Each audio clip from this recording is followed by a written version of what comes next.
வணக்கம், மாலை வணக்கம். நான் உங்கள் லட்சுமி பாட்டி. இப்போ பாட்டி என்ன பண்ண போகிறேன்னா, மஞ்சள் வேக வைக்க போகிறேன். பொங்கலுக்கு பார்த்தீங்கன்னா மஞ்சள் 4 கொத்து மஞ்சள் கிடச்சிச்சு. 4 இது கொத்து. அந்த 4 செடி மஞ்சளை 4 செடி இல்லை, 4 செடினா ரொம்ப கிடைக்கும். நம்ம தோன்றினாலே மண்ணில் இருந்து தோன்றினாலே அவ்வளோ மஞ்சள் வரும் ஒரு செடியிலேருந்து. இது 4 கொத்து. அதில் 4 கிழங்கு இருந்தது. அடிக்கிழங்கு பாருங்கள் 4. இது விரலி மஞ்சள். இது வேஸ்ட் பண்ணிடாதீங்க. இந்த மாதிரி கிடச்சாக்கா வாங்கி இந்த மாதிரி தண்ணி கொதிக்க வச்சுருக்குறோம் பாருங்கள்.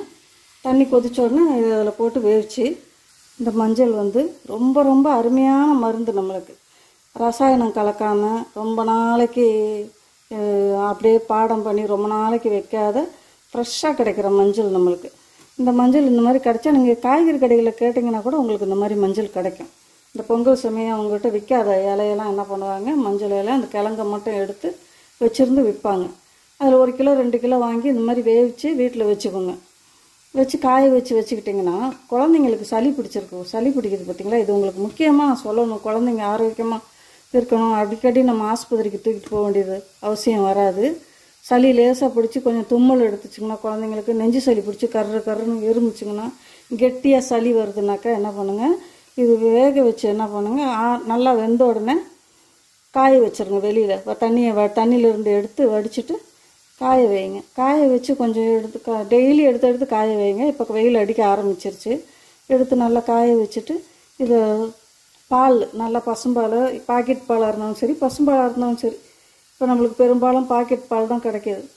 நல்லா காய வச்சுக்கோங்க. நல்லா காய வைக்கணும். பாக்கெட் பாலாக இருந்தாலும் ஸ்டவ்வை ஸ்லோவாக வச்சு நல்லா கொதிக்க வைங்க.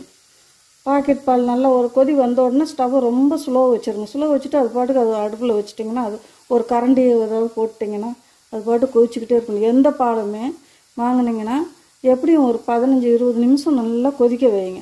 இது வருஷத்துக்கு ஒரு தடவை கிடைக்கும்போது நம்ம வாங்கி பயன்படுத்திக்கலாம். குழம்புக்கு வேணுனாலும் ஒரு 5-6 கிலோ வாங்கிக்கோங்க. வாங்கி வேக வச்சு நல்லா உடச்சி எடுத்துகிட்டு மிஷினில் கொடுத்து அரைச்சி வச்சுக்கோங்க. ரொம்ப ஈஸியாக நம்மளுக்கு நல்ல மஞ்சள், ரசாயனம் கலக்காத மஞ்சள் நம்மளுக்கு கிடைக்கும்.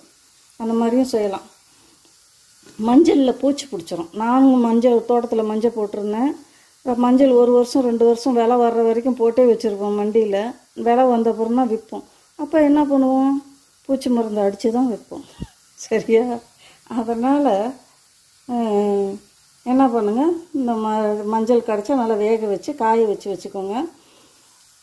காய வச்சுட்டு நம்ம சளி பிடிக்கும்போது குழந்தைங்களுக்கு இந்த பாலில் எடுத்து ஒரு மஞ்சளை நல்லா தட்டுங்க. உரலில் நல்லா தட்டினீங்கன்னா இந்த மாதிரி வேக வச்ச மஞ்சள் தட்டுறதுக்கு ஈஸியாக வரும். நல்லா தட்டிட்டு இந்த பாலில் போட்டு கொதிக்க வச்சு ஒரு 10 மிளகு அதையும் இடித்து போடுங்க. 10 மிளகு இடித்து போடுங்க. இந்த மஞ்சளையும் தட்டி போடுங்க. தட்டி போட்டு நல்லா கொதிக்க வச்சு குழந்தைங்களுக்கு என்ன பண்ணுங்கள், ஒரு சுக்கு இருந்தால் சுக்கு போடுங்க, இல்லாட்டி இஞ்சி போடுங்க. ரொம்ப போடாதீங்க, காரம் அடிக்கும், குழந்தைங்க குடிக்காது. ஒரு 10 மிளகு தான் போடுங்க. 10 மிளகு 5 மிளகு போடுங்க. நல்லா காரம் நிறையா இருக்கிற மிளகா இருந்தால் 5 மிளகு போட்டிங்கன்னா போதும். இந்த மஞ்சள் ஒரு துண்டு சுக்கு இருந்தால் சுக்கு போடுங்க, இஞ்சி இருந்தால் இஞ்சி போடுங்க. சின்ன துண்டு இஞ்சி இடித்து போட்டு நல்லா கொதிக்க வச்சு நல்லா ஆற வச்சு பனங்கல்கண்டு இருந்தால் பனங்கல்கண்டு வாங்கிட்டு வந்து வச்சுக்கோங்க. எல்லாமே கிடைக்கிது கடையில். குழந்தைங்க இருக்கிற வீட்டில் இதெல்லாம் இருக்கணும், அவசியம் இருக்கணும். பனங்கல்கண்டு வாங்கிட்டு வந்து வச்சுட்டு அந்த பனங்கல்கண்டை போட்டு நல்லா ஆற்றி குழந்தைங்களுக்கு கொடுத்தீங்கன்னு வச்சுக்கோங்க. ஒரு சளி இருக்கும்போது ஒரு டெய்லி கொடுத்துட்டு இருந்தீங்கன்னா அந்த குழந்தைங்களுக்கு டீ கொடுக்குறதுக்கு, ஒரு குழந்தைங்க சின்னதுலேயே டீ எல்லாம் குடிக்குங்க.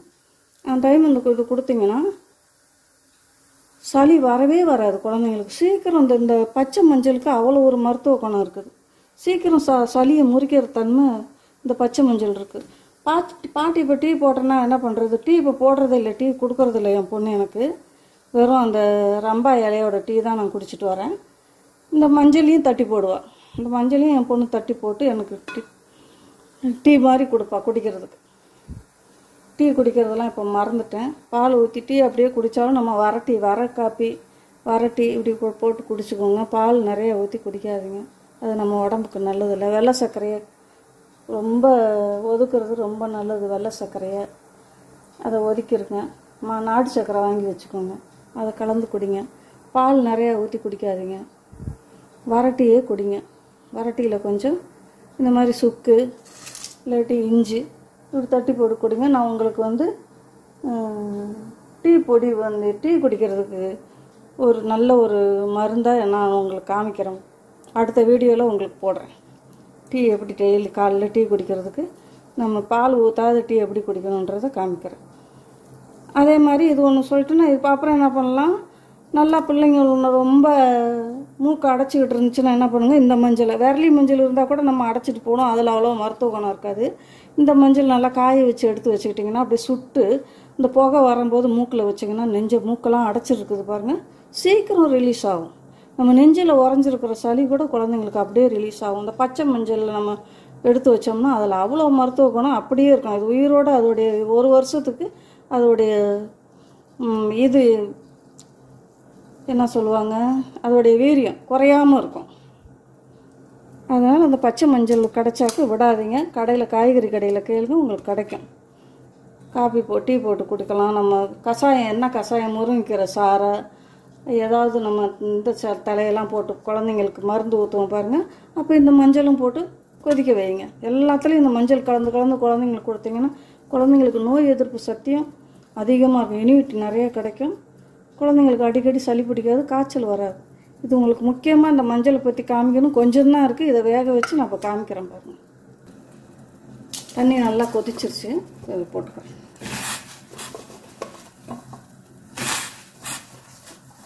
நல்லா தண்ணி கொதிக்க விட்டு தான் போடணும், பச்சை தண்ணியில் போட்டுறாதீங்க. நல்லா தண்ணி கொதித்த பின்ன தான் போடணும். நல்லா கொதி வரட்டும். கொதி வந்து நல்லா வேகணும் மஞ்சள். இப்படி நம்ம ஸ்பூன் விட்டு எடுத்தோம்னா மஞ்சள் 2ஆக போகணும். அந்த அளவுக்கு வரைக்கும் மஞ்சளை வேக வைக்கணும். அவ்வளோ நன்மை இருக்குது இந்த மஞ்சளில். இது கிடச்சா நாளைக்கே போய் என்ன பண்ணுங்கள், கடையில் போய் 1 கிலோ 2 கிலோ வாங்கிட்டு வந்து உங்களுக்கு குழம்புக்கு வேணுன்னா கூட ஒரு 5 கிலோ வாங்கினீங்கன்னா 1 வருஷத்துக்கு கரெக்டாக இருக்கும். வாங்கி என்ன பண்ணுங்கள், அரைச்சி நல்லா காய வச்சிங்கன்னா கொஞ்சமாக ஆயிரும் மஞ்சள்லாம். அரைச்சி நம்ம கட் பண்ணி பொடி பொடியாக நறுக்கி காய வச்சுன்னு வச்சுக்கோங்க. மிஷினில் போய் அரைச்சிட்டு வந்துடலாம் சீக்கிரம்.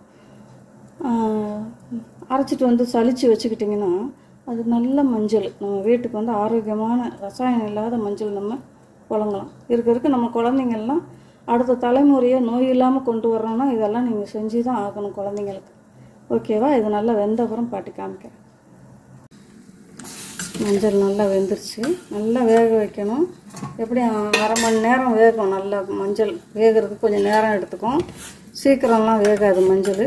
ஊர்லலாம் என்ன பண்ணுவோம், பெரிய அடுப்பு வச்சு பெரிய தாலியில் போட்டு, பெரிய தாலி இருக்கும், பெருசு பெருசாக இருக்கும், மண் சட்டிலையும் இருக்கும், செம்புலேயும் இருக்கும். அதை அடுப்பில் போட்டு வச்சு அதுக்கு மேலே சாக்கை போட்டு மூடி வச்சு தீ கணக்கணன்னு எரியும். அப்போ நல்லா வெந்துடும். பாருங்கள், ஒரு மஞ்சள் எடுத்து வச்சுருக்கிறேன். அந்த மஞ்சளை நறுக்கி பார்க்கலாம். ஆற வச்சுட்டு பார்ப்பீங்களா, நல்லா நம்ம கட் பண்ணால் கட் ஆகணும். மஞ்சள் கட் பண்ணோம்னா கட் ஆகணும். அப்போ வெந்துருச்சு. இந்த மாதிரி மஞ்சள் இதை எடுத்துகிட்டு என்ன பண்ணுங்கள், பாட்டி ஸ்டவ்வை ஆஃப் பண்ணிடுறேன். ஸ்டவ் ஸ்லோவாக வச்சு தான் வேக வச்சுருக்கிறேன். ரொம்ப தீ மலமலன்னு வச்சு எரித்தோம்னா தண்ணி வற்றிடும், மஞ்சள் வேகாது. அதனால் ஸ்டவ்வை ஸ்லோவாக வச்சு வேக வச்சிங்கன்னா நல்லா வெந்துடும். மஞ்சள் நிறுத்தி நிதானமாக வேகும். இந்த தண்ணி வடிகட்டி இந்த தண்ணி என்ன பண்ணுங்கள், வேஸ்ட்டு பண்ணாதீங்க, அப்படியே வச்சுருங்க. வச்சுருந்தா நல்லா ஆறணுன்னு ஒரு ஸ்ப்ரே பாட்டிலில் ஊற்றி செடிங்கள்லாம், உங்கள் வீட்டில் செடிங்கள்லாம் இருந்துச்சுன்னா செடிங்களுக்கெல்லாம் அடிங்க, பூச்சியெல்லாம் வராது. இந்த தண்ணியை வேஸ்ட்டு பண்ணுறாதீங்க. கண்டிப்பாக அந்த செடிங்களுக்கெல்லாம் அடித்து விட்டிங்கன்னா செடி நல்லா பூச்சி இல்லாமல் நல்லா வரும். பார்த்திங்கன்னா மஞ்சள் ரெடி ஆகிடுச்சு. இதை எடுத்து காய வச்சுட்டு நல்லா எடுத்து வெயிலில் எடுத்து டெய்லி எடுத்து இப்படி ஊறுகாய் எப்படி ஒரு டெய்லி எடுத்து வச்சு காய வைப்போம். வெயில் வந்தோடனே திரும்பி கிளறி திரும்பி காய வைப்போம். அந்த மாதிரி காய வச்சுக்கிட்டிங்கனாக்கா வீட்டிலையே எடுத்து வச்சுக்கோங்க. இந்த கொஞ்சமாக செஞ்சால் நீங்கள் மிஷின்லலாம் கொடுக்க வேணாம், வீட்டில் வச்சுக்கோங்க. அப்படியே வச்சுக்கோங்க முழுசாகவே. இந்த மஞ்சளை வந்து அரைக்கக்கூடாது. இது குழந்தைங்களுக்காக நான் சொல்லியிருக்கிறது. மஞ்சள் நீங்கள் கஷாயம் வைக்கும்போதோ பால் காய்ச்சி குழந்தைங்களுக்கு சளி பிடிக்கும்போதோ இடிச்சிட்டு பாலில் போடுங்க. சரியா? இதை வந்து அரைக்காதீங்க. அப்படி நீங்கள் உங்களுக்கு அரைக்கணுன்னாக்கா 5 கிலோ 10 கிலோ விற்கும், மார்க்கெட்டில் கடைங்களில் விற்கும். வாங்கி வேக வச்சு நல்லா இந்த மாதிரி நல்லா இப்போ வேக வச்சோம் பார்த்திங்களா, அந்த மாதிரி பெரிய பாத்திரத்தில் வச்சு நல்லா வேக வச்சு காய வச்சு மிஷினில் அரைச்சி வச்சுக்கோங்க. டெய்லி எடுத்து சாயங்காலம் ஆகிட்டா எடுத்து வீட்டுக்குள்ளே வச்சுக்கோங்க. திரும்பி வெயில் அடித்தோன்னா திரும்பி எடுத்து காய வைங்க. அது மாதிரி காய வச்சிங்கன்னா நல்ல மஞ்சள் நம்ம வீட்டுக்கு கிடைக்கும். ஓகேவா? பாட்டி இந்த வீடியோ இதோடு முடிச்சுக்கிறேன். நான் அடுத்த வீடியோவில் பார்க்கலாம். இந்த வீடியோ பிடிச்சிருந்தா பாட்டிக்கு லைக் பண்ணுங்கள், ஷேர் பண்ணுங்கள், கமெண்ட் பண்ணுங்கள். பாட்டிக்கு மறக்காமல் சப்ஸ்கிரைப் பண்ணுங்கள். தேங்க்யூ. ஃப்ரெண்ட்ஸுக்கெலாம் ஷேர் பண்ணுங்கள்.